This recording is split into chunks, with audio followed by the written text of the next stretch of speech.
diluluskan.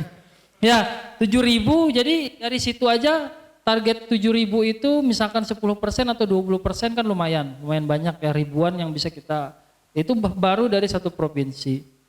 Nah kemudian tadi bagus dari Pak Cahyo Edi, OTKP ya, ada juga bisnis online, admin online, ternyata itu juga bisa kita jual gitu sebenarnya. Karena ini masalah kepercayaan aja, percaya nggak dia disertifikasi dengan kita.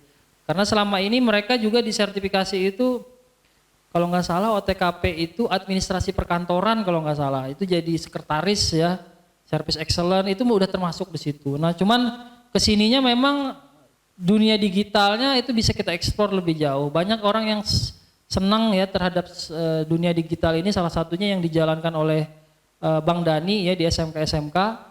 BDP itu masih tertarik dengan LSPP 3. Nah, kemudian yang kedua lembaga training ya, tentunya kita sudah kerjasama selama ini dengan lembaga kursus, LKP, LPK, LPP itu sama aja semua, isinya orang-orang itu aja. LKP itu lembaga kursus dan pelatihan, LPK itu lembaga pelatihan kerja, LPP itu lembaga pendidikan profesi, itu semua konsepnya ya pendidikan dan pelatihan lah intinya itu. Ya, jadi marketnya itu. Mungkin training center yang ada di perusahaan-perusahaan itu juga bisa sebagai target market kita. Kemudian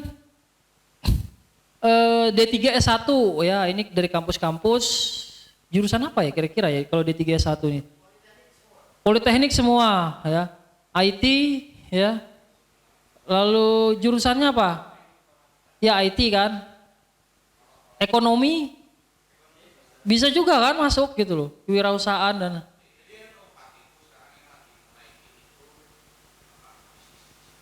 digital bisnis ya, itu udah oke, masuk. Apa lagi? Jurusan apa lagi? Ya jurusan pariwisata masuk nggak usah ya.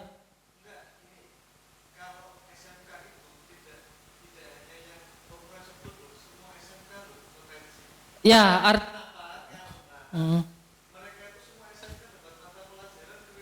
Oke, I see. Oke, maksud saya gini, targetnya yang paling nyata dulu, gitu. Kalau BDP aja nggak bisa kita, ini kan ngapain kita ngomong yang lain gitu loh. Ya, ya. Oh irisannya ya, termasuk RPL, TKJ, MM itu tadi. Ya, ya, ya, ya. Desain komunikasi visual, The Cafe, ya oke.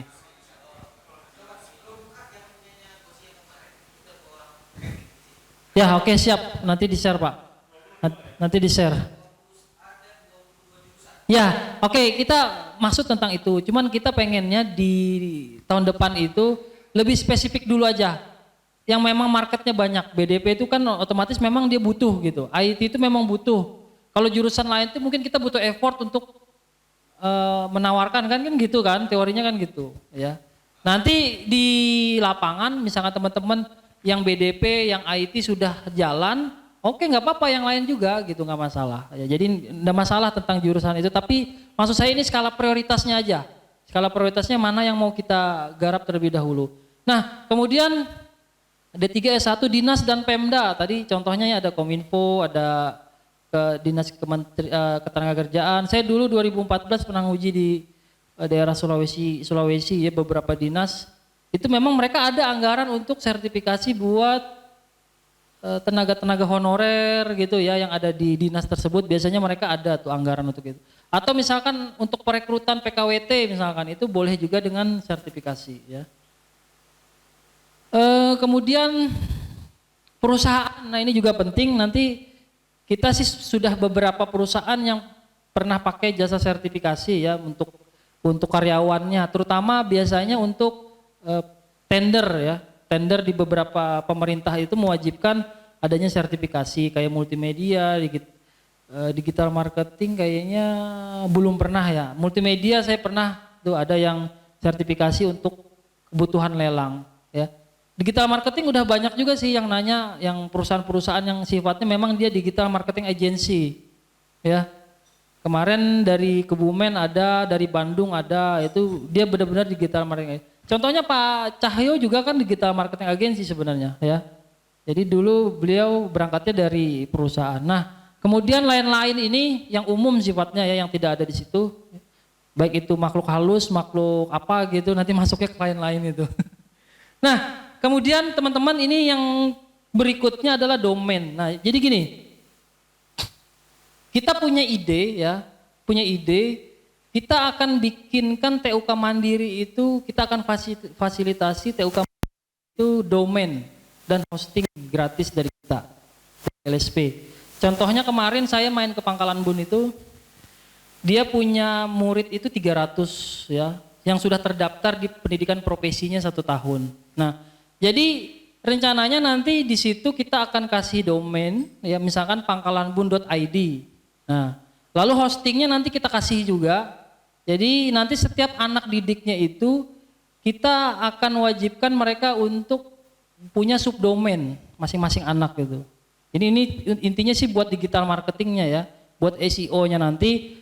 Nah, apa yang akan mereka kerjakan di situ di domain itu? Yang pertama tadi, yang konsepnya Mbah Suro tadi, ya. Setiap apa yang mereka kerjakan, laporan harian, ya, atau laporan akhir kegiatan, rangkuman apapun harus terdokumentasi di blog atau di artikel atau di website gitu ya. Jadi nanti selain mereka belajar sesuatu, mereka harus juga punya pemahaman tentang menulis. Nah, mungkin di sini nanti kita akan coba seminar atau training-training tentang content writer ya.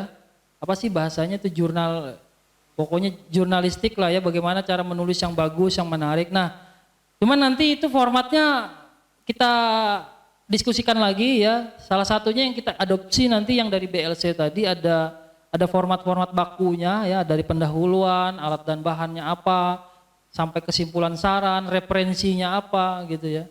Jadi nanti ketika dia di akhir pembelajaran, akhir masa pendidikan, itu laporannya tinggal di print dari web itu aja. Gitu ya, idenya seperti itu.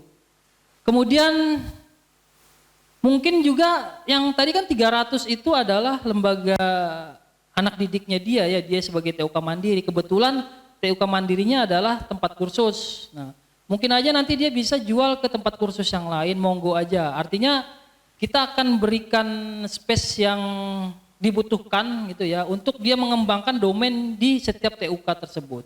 Nah, nanti saya LSP tolong dikasih masukan mengenai pengembangan domain ini di daerah, apakah itu efektif ya, karena setahu kita di daerah-daerah itu ada yang kabupatennya kecil ruang lingkupnya ya, ada yang besar ya, satu TUK cukup. Apakah 2 kabupaten dijadikan 1 ataukah cukup di provinsi, monggo aja. Tapi kita berharap memang setiap kabupaten itu ada. Ya. Dan bagaimana cara mainnya? Nah, jadi nanti cara mainnya adalah begini yang di bawah ini. Ini aturan mainnya adalah adanya pembagian presentasi untuk setiap sumber daya yang ada di asesmen. Yang pertama ada TUK, ada asesor, ada marketing, ada LSP. Itu ada 4 ya, ada 4 sumber daya yang kita masukkan ke dalam presentasi tersebut. Nah, biasanya ya, ini yang kita lakukan di daerah-daerah itu TUK-nya 30%, TUK-nya 30%, asesornya 30% ya.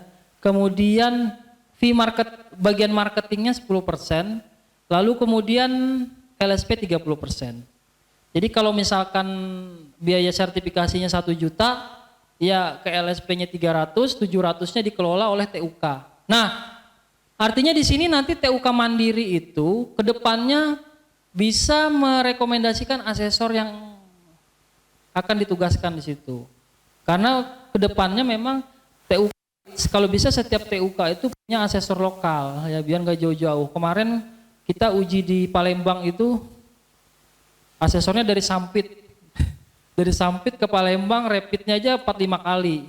Belum lagi transport, belum lagi hotel, belum lagi lain-lain. Habis emang gitu. Jadi memang kita akan penuhi itu ya kuota asesor lokal itu di daerah-daerah. Nah, pertanyaannya apakah itu ideal? Belum, ya. 30%, 30 ini saya tulis begini ya. Biar ada gambaran.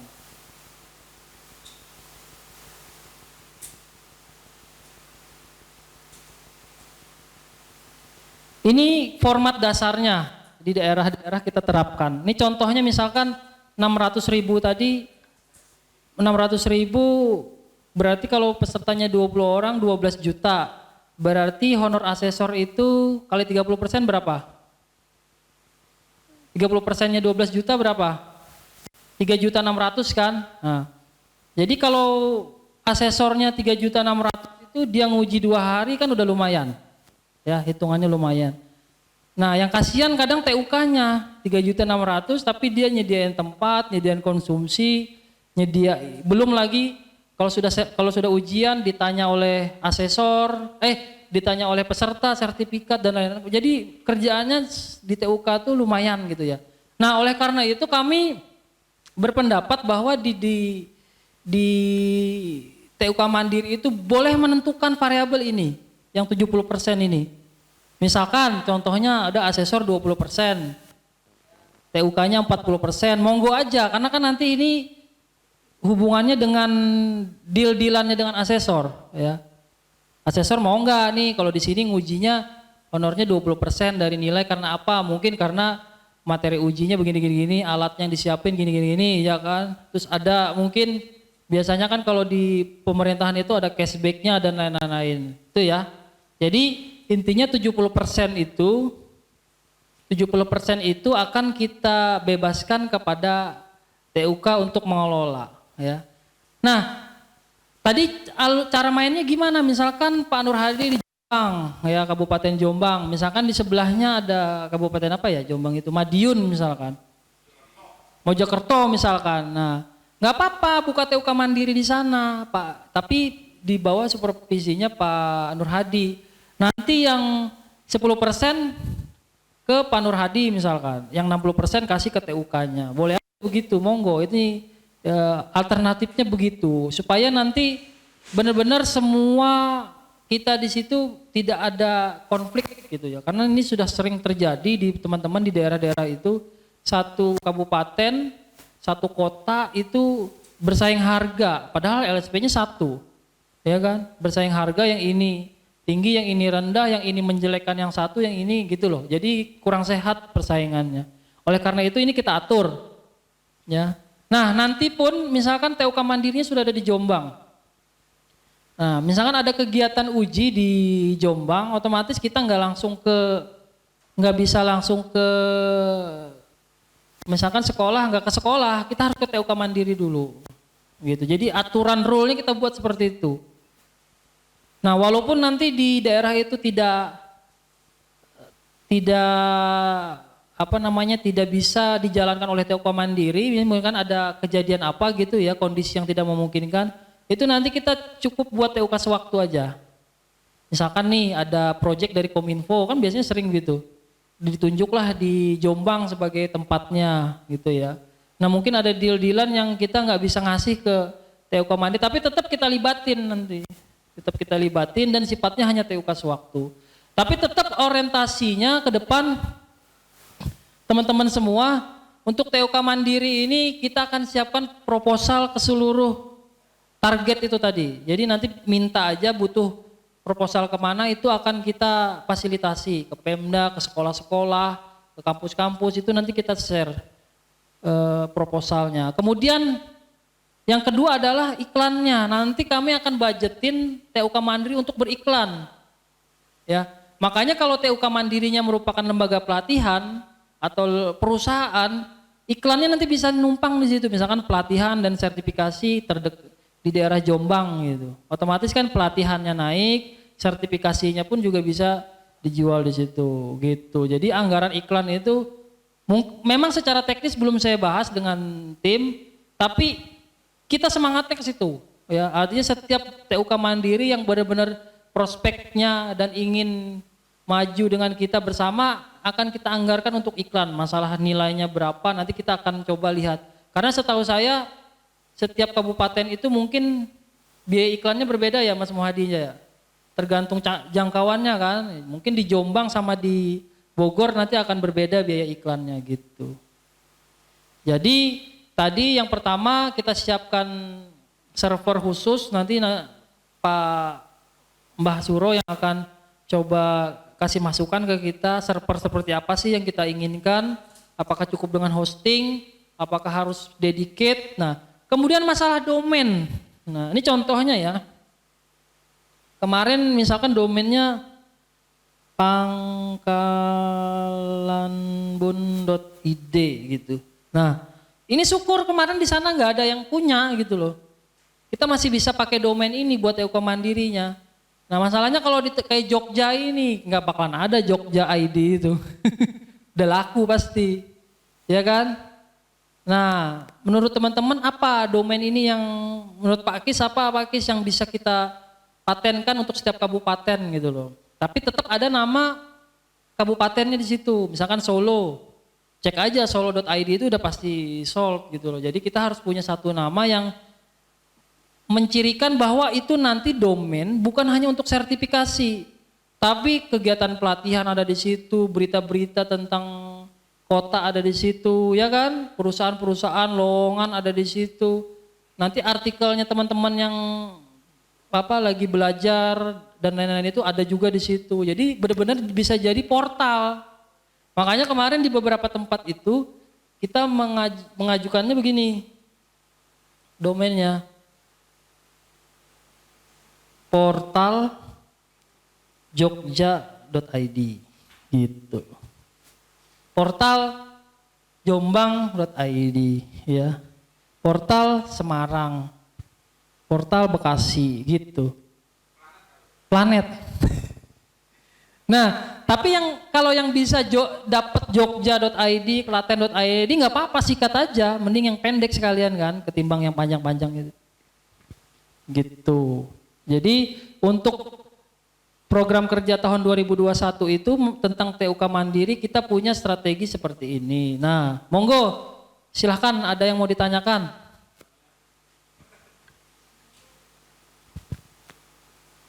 Ya, jadi yang pertama yang tadi sepertinya kelewatan adalah apa sih perbedaan dari TUK Mandiri dengan TUK Sewaktu. Misalkan dari sisi kewenangan penyelenggaraan uji kompetensi misalkan seperti itu. Kalau masalah dia bisa memasarkan kayaknya semuanya sih pengennya memasarkan. Ya. Tapi dari sisi kewenangan tuh ada nggak perbedaannya? Terus yang tadi udah dituliskan di situ ada pembagian TUK dan LSP termasuk asesor dan marketing dan sebagainya. Nah, nanti kan di situ ada kalau yang tadi disebutkan TUK Mandiri itu berhak mengelola persentase 70%-nya itu dan sebagainya. Nah, yang selama ini pada bingung itu kan ketika dia menyelenggarakan uji kompetensi nih, misalkan Pak Kris Javakom mengundang saya sebagai asesor. Nah, itu yang harus ditanggung tuh apa? Apakah transportnya, akomodasi penginapan, dan sebagainya. Nah, itu poin-poin itulah yang sebenarnya harus muncul ketika ada pembagian seperti itu. Ya. Jadi, yang nanggung transport tuh apakah TUK atau LSP? Yang nanggung hotel apakah TUK atau LSP? Kemudian misalkan kalau itu berlebih, misalkan Mas Faris diminta untuk ke Malang misalkan, kalau naik travel 200.000, PP berarti 400, tapi kalau saya nggak mau naik travel, bawa mobil sendiri ya malah 1 juta. Karena harus ada tol dan sebagainya. Nah itu kan ada batas atas dan batas bawah dan sebagainya. Nah mungkin kalau menurut saya sih bisa. Kalau dulu saya pernah merancang seperti itu juga. Jadi kalau untuk TUK sewaktu ya, namanya sewaktu ya. Kalau saya nyebutnya biasanya TUK sementara atau apa sih Pak Kis? Sementara ya. Itu pembagiannya memang cuma 20%. Ya, pembagiannya 20%. Nah, ketika dia jadi TUK tetap atau tadi sebutannya mandiri, dia dapat 30%. Nah, persyaratannya apa? Persyaratannya dia tadi kan ada targeting ya. Nah, dia harus uji kompetensi mandiri. Bukan ngambil PSKK gitu ya, terus diujikan atau ini. Jadi dia harus melakukan simulasi uji kompetensi mandiri dengan biaya sendiri yang 100% dananya itu dikelola oleh LSP misalkan untuk penyelenggaraan uji kompetensi itu. Nah, mungkin selama ini tadi kayak sistem punyanya LSP tidak tersampaikan, mungkin Pak Nur Hadi malah nggak tahu TUK-nya login-nya berapa itu. Oh ternyata harus ngisi sendiri-sendiri gitu ya Pak, pendaftaran malah nggak tahu kan. Nah itu karena apa? Mungkin tidak ada sosialisasi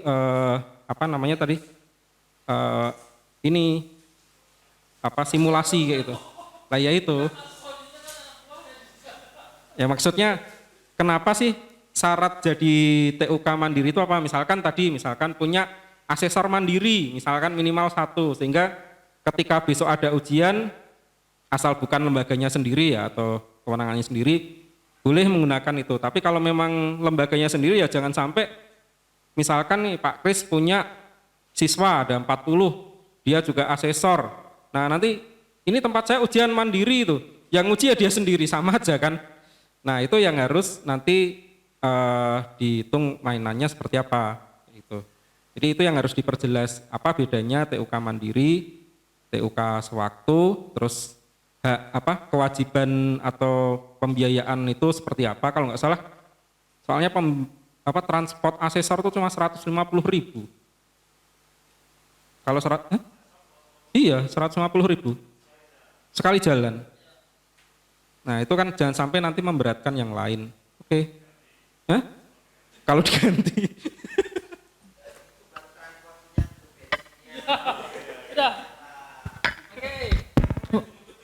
Thank you Pak Muhadi. Yang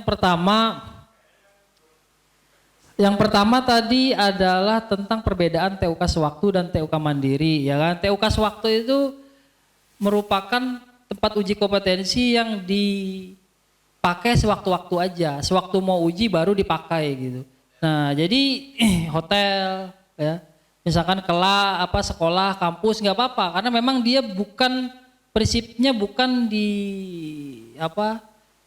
spesialisnya di TUK ya, itu hanya tempat sementara aja yang memang secara spesifikasinya juga sudah memungkinkan untuk dilakukan proses uji, itu TUK sewaktu. Dan TUK sewaktu itu ya verifikasinya cukup oleh asesor kompetensi. Ya misalkan saya mau nguji nih ke Semarang. Nah, itu nanti proses verifikasinya adalah ketika saya datang ke Semarang. Jadi sebelum uji saya checklist dulu nih. Itu kan yang belum pernah dilakukan selama ini kan. Padahal secara SOP-nya BNSP itu verifikasi itu tetap harus dilaksanakan, ada SK-nya, ada ketetapannya, ada instrumen verifikasinya, banyaklah borangnya itu. Tapi kan itu nggak kita lakukan, kenapa? Karena kalau sudah lembaga kursus itu ngapain dicek komputernya gitu loh, udah pasti mereka itu ada. Ya kan, aneh banget gitu. Jadi kayaknya itu bisa di skip, kecuali memang ujinya ini alat berat misalkan, kelistrikan, las ya. Takutnya misalkan kayak